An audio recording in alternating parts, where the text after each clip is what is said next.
Well, good morning and welcome back to another video. Yeah, it's very early. It's 5:12 in the morning, and it's a Friday morning. I did something today I don't normally do. I'm using a vacation day, hopping in the adventure Jeep, making the 2-hour trek down to the Red River Gorge to the Chimney Top Rock Trail. I'm gonna go out, hike out the trail, which isn't very far. It's like a quarter of a mile. And we're gonna take some pictures there at Chimney Top Rock. Yeah, it's a little early still for color, so I'm not really expecting anything from that standpoint, but just wanted to do something a little different today, get away from the regular everyday stress of life, and this was my idea. So sit back, relax while we drive down here. I'll get back to you when we get to the trailhead, and let's see what we can capture today. So thanks for coming along, everybody. See you here in a little bit.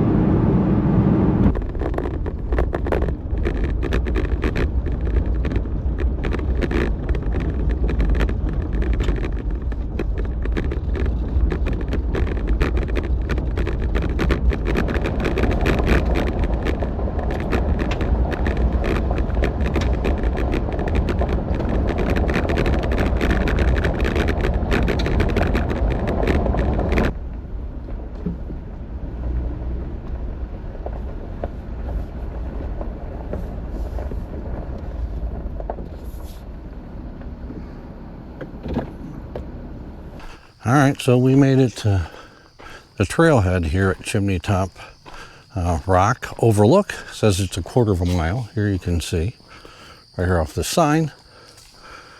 All right, and you can see it's at least from here, a paved trail, and they're telling you to make sure you stay on the trail because you don't want to fall off a cliff, which we don't want to do that this morning, that's for sure. Turn a little extra light on. Oh, that's a little bright, but that'll help. As we walk out of here, again, I've never been here, but it certainly is beautiful. It's peaceful. Right now, at least I'm the only person here, at least I'm the only car. Did pass several on the way out here, but I'm assuming those people are either out already hiking or they're camping out here somewhere in the woods. But just a beautiful place. Now, you notice I didn't put a lot of B-roll in. The drive down here is almost all expressway till you get to the last 5-7 miles, and then the last 4.5 are on a dirt road. So I threw a little bit in just before I started this, of the dirt road drive out here. Now, you don't need a Jeep to drive that road. You don't need four-wheel drive. You can probably do it in just about anything, but it certainly doesn't help, or doesn't hurt, excuse me. Makes it fun. So anyway, the sun's coming up, getting a little bit more light, although it probably doesn't look like it as we're videoing walking through here, but should be a nice little morning. Not sure we're gonna get a lot of spectacular sunrise, but it doesn't really matter. So anyway, thanks for coming along, everybody. Let's get out here and see what we got.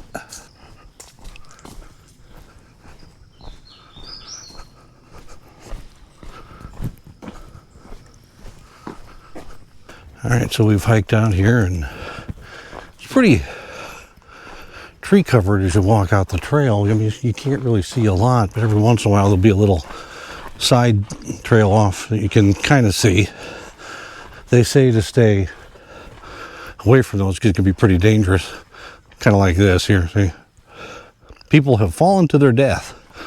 Here's the overlook, so you kind of get a feel for where I'm at. Basically out at the end of this trail, and if you look over here, this is what they're talking about. All right, you look, pretty steep. If you slip, it's a long way down. Same thing over here, look at this. Now, I'll be honest, it's not nearly as far down as when I was out at the Green River overlooking Canyonlands, but still, it's impressive. Beautiful place. Now, this is supposed to be a great spot for night photography. Supposed to be a great sunset spot. Not really seeing anybody say much about it for sunrise, but I don't know. Other than you don't really have a lot of, see, that's how you can trip. Don't have a lot of foreground elements. It is quite spectacular. Here, turn around so you can see.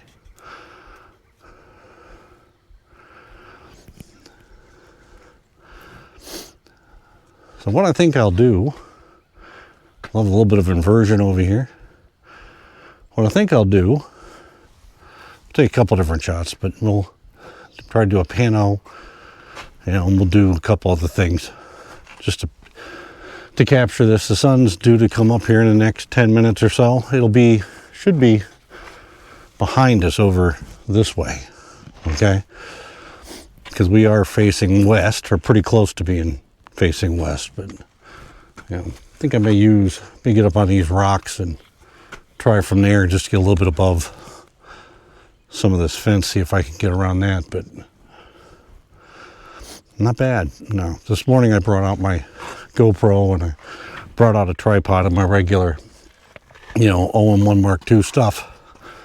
So we'll use that, but see what we can capture. So I'm going to set up, then we'll talk.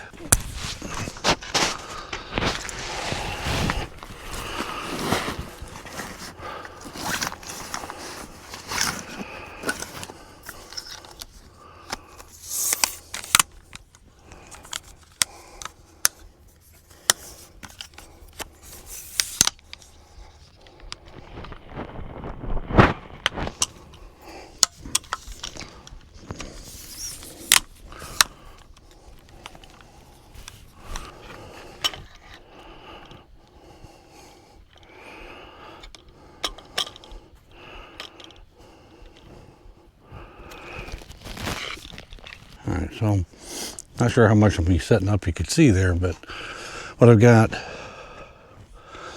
0-1 Mark II, 12 to 40, 2.8. Alright, sun is obviously starting to come up. If you look over here, I may have to move my location just because of what I'm seeing, but see the sun's coming up on that. I may move up here in the front and just see if I can find a way around this, but definitely very nice place, very nice. All right, so we've set up here. Hopefully you can see the back of my camera. Nothing fancy, 150th a second. Right now we're sitting at f4 and we're at basically one stop over. We're going to adjust this. Let's go again. Let's go at f8. Now we're -1. We're going to come up at least number 0.3 to 0.7. All right, as you can see, we got this nice little layer of clouds out here, a little bit of tree in the foreground, a little bit of, of the sky. Here, we'll do that again. See how the orange there? That means that the sky is somewhat blown out. So let's put in our graduated neutral density filter. Okay. You see it there? See here? So now we're going to take it and move it up right to the skyline. All right, and then take the image. If you notice, now it's not blown out. That's the whole concept. Don't blow out the sky, but grab as much light as you possibly can. All right, to make things look like you want them to look. So, all right, so let's get down off of this rock and move over here. If I can get down off this rock without hurting myself or dropping anything. I certainly don't want to fall over. Oh, there we go. All right, sun is definitely, oops, sorry about that. Sun is definitely hitting our rocks over here. I want to set the GoPro over here on this spot. See if we can turn it down here so you can see me over here. All right, you can see the sun coming up behind us. We're going to raise this up a little bit. Now let's turn around. Let's make sure that we're level And we're not, of course. All right.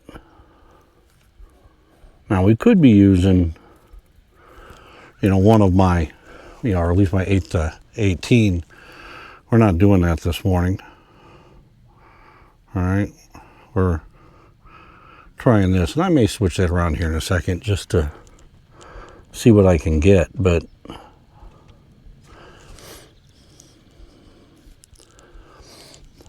the light is definitely coming up, and this is definitely a nice spot, that's for sure.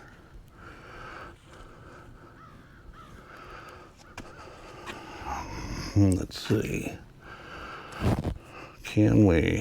What happens if we do this? This is just, man, I like this.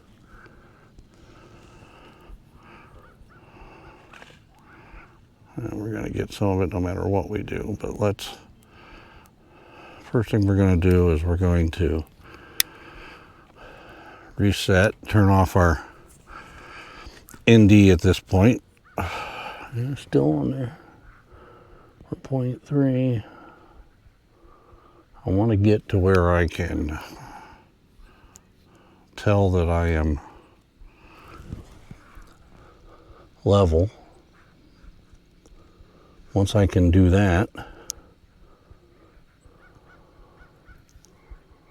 then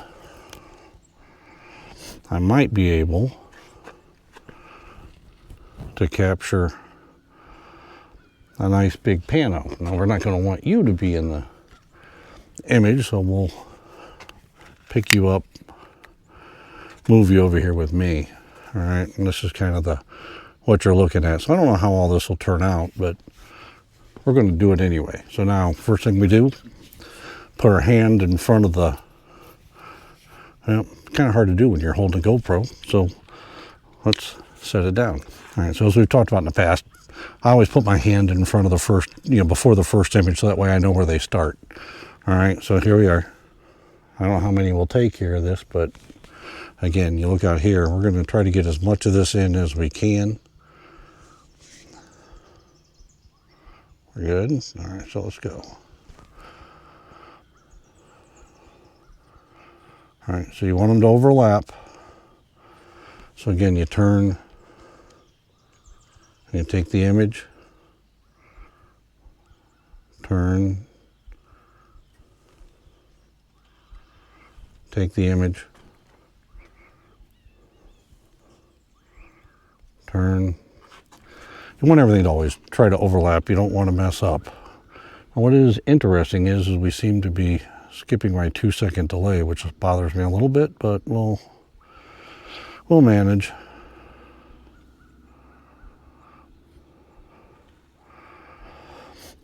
Now, when we put this together in Lightroom, it'll stitch everything together. It'll be a nice image, should be at least, based on what I'm seeing. Unfortunately, we're getting a little bit of the rock here, but it is what it is.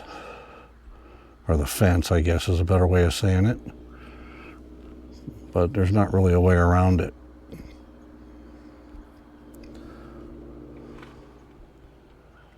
Oops.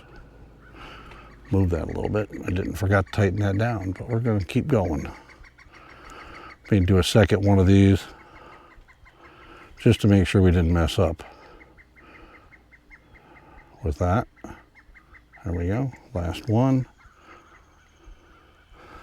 Then, of course, when we hit the last one, what do? We put our hand in front of the camera, take an image of that, so we know everything between the first and the last goes into the image itself. So we're going to try this again without trying to hold the camera and talk too much. All right. So one of the things to note, as I keep forgetting and I remember as I'm doing this, is that when you use some of the computational photography features, especially if you're in a preset mode like I am, you lose some of the things you already had preset. So you got to go back and redo it, kind of like my 2-second delay.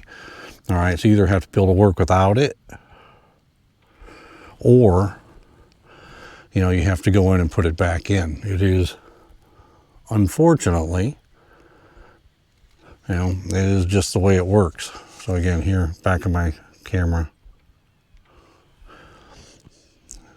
All right. So you can see I don't have my 2-second delay. Well, let's take, probably could get a little bit more here. We're going to zoom in a little bit more. I don't know if I see a need at this point to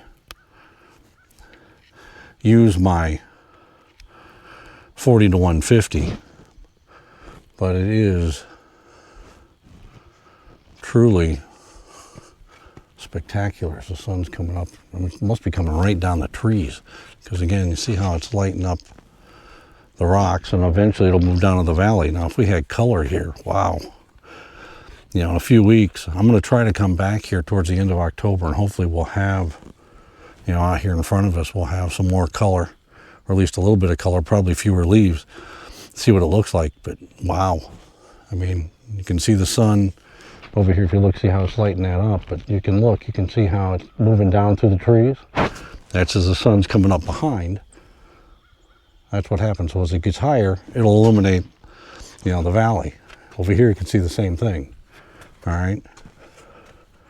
Here in the back of the camera, again, using my graduated ND filter.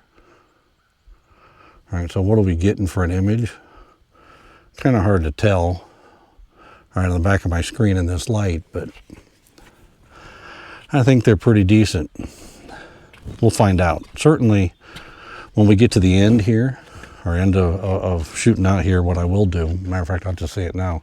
I'm going to take and set the camera down, take a few more images here, and anything that I capture, all right, we'll put in here for you to see.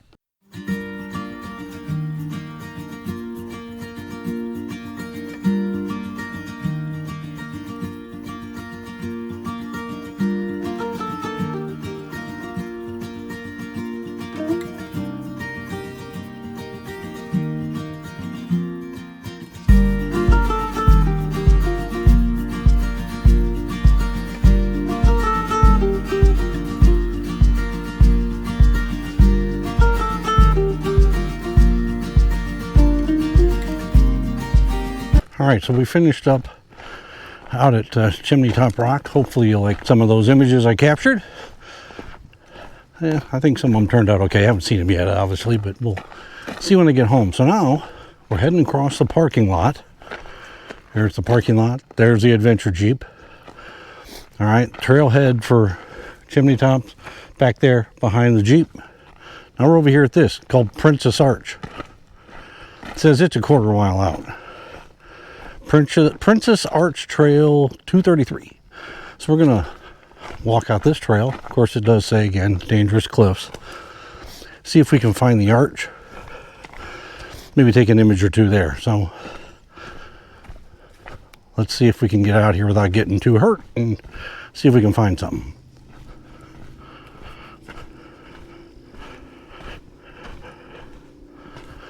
One thing to note here is this trail isn't paved, at least part of the way, like the Chimney Top Rock Trail is.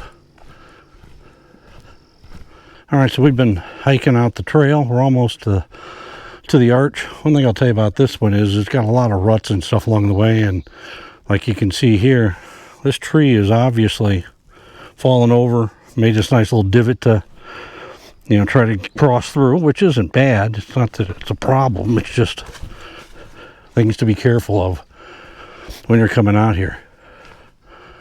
Because I know from what I've been told is somebody's fallen out here and died, so we gotta be careful. I don't know if they fell from the arch or they fell somewhere else, but here it is. Again, this is Princess Arch. Got the golden morning light over here on this side. You got the arch. Pretty nice. Look around here and see if we can come up with a spot to try to capture an image. And I like the idea of being back here, and with the light coming through. I like that a lot. So I think we'll work on that. Hopefully I'm not doing too bad with my camera here because I'm not really paying attention to it, and I got to make sure I don't trip on the ruts that are here. or the roots, I should say. See what I'm talking about there. All right. Nice little place. Again, I'm the only one out here. You can go back this way. I'm assuming you can climb up here and get on top if you want. I don't think I'm going to do that this morning, but I do think maybe from in here somewhere, maybe the other way too. Maybe the other way's a little better. Let's go over here.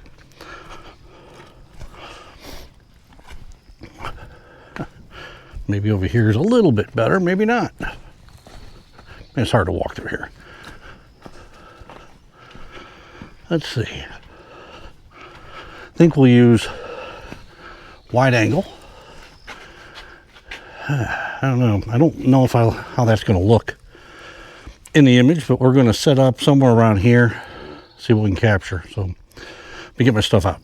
All right, so I set up everything right here, sitting low. I don't know, I might want to change that, but at this point, that's what I'm doing. And again, you look at the back of the camera, you can see where the sun is blowing out the highlights there, and I am actually underexposed. So now, I can use a graduated filter, try to block some of that out, or I can underexpose some more. Since I want to try to get as much light as I possibly can on my sensor, and again, think about the last video we did, about the bare maximum. I'm going to actually go ahead and bring up, a graduated filter, put it on here, raise up,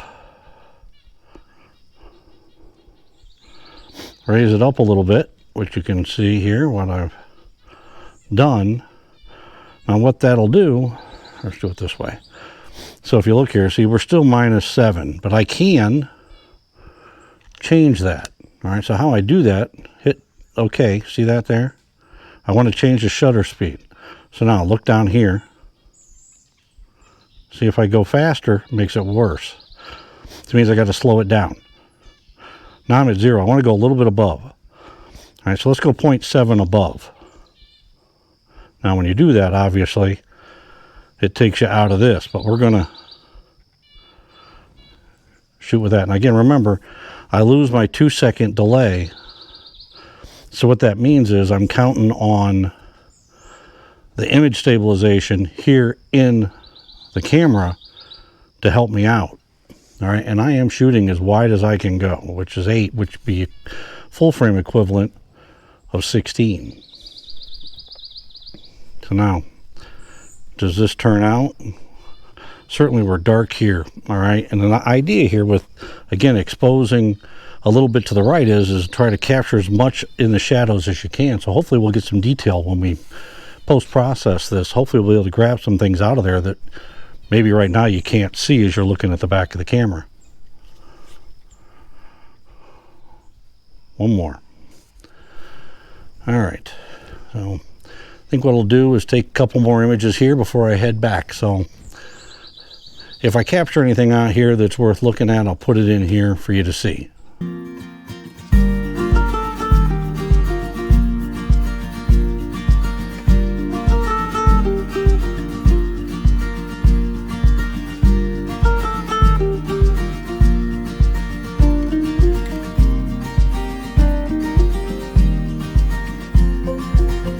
All right, we're back at the Adventure Jeep. Got some water. Hopefully you like some of the images.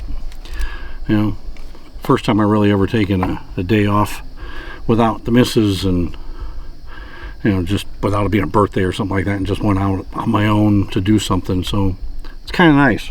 I have to admit, it's kind of nice. So now, if you haven't noticed, at least in the recent videos, I'm using, in some of them I'm using a new microphone. That's what this is. This is a DJI mini mic, much smaller. Seems to work pretty good. I seem to like it, so I'm going to keep using it. I'm not going to send it back. Sound is a tough thing to deal with, not just like images here where the sun is in a bad spot. I wonder what happens if I turn this way. See if that does any better for us. Not really. Not really. So let's do this then. Let's do this. And we're not going to fix the light no matter how much I try. So let's just sit back down, and it is what it is. So let's end the video. First thing I want to do, I want to talk about a video that came out I saw a couple weeks ago from David Johnson. Don't know if you've seen his channels. I will put a link to both of his channels down below. What are they? It's the David Johnson Photography channel, and then there's Landscape Photography University. All right, and the video I'm referring to, David's basically got a box, and the title I think was, "This is the future of photography," or "Is this the future of photography?" I can't remember exactly what it was, but it was close to that. You know, and traditionally David is shot with Sony. All right, but here recently, I know he did a trip over to Iceland with his wife and daughter, and he was using an OM1 Mark II. All right, so I tuned into that video to see what he was, you know, what he felt the future of photography was. And what he basically was saying is that sensors and all the things that we get try to be sold, megapixels, all that stuff, basically is peaked out. All right, there's not a lot of room, you know, to improve. So what he was saying is the camera or whatever he had inside the box was the future. So he opens up the box, he pulls out an OM5 Mark II. And basically what he was referring to in this was his computational features are really the next wave of improvements. And you know, as you see from some of the things that I do, I'm using more and more and more of them. All right, I find them to be great. It wasn't why I went to OM systems, but it certainly has become an important part of what I do.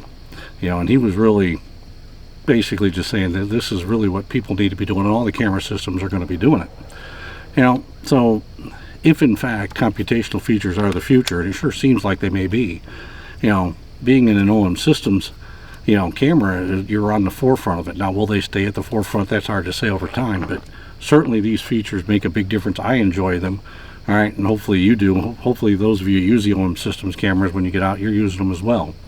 So let me know, comments down below, what you think. You know, is computational photography the future? Not really sure, but certainly has become a bigger part of what I do. All right, so I'm going to end the video here. I don't want to ramble too much because I can. I'm going to head off to Buffalo Trace and go pick up a couple bottles of bourbon and head home to have dinner with the missus tonight. So thanks for coming along, everybody. You know, till we see you again, stay safe.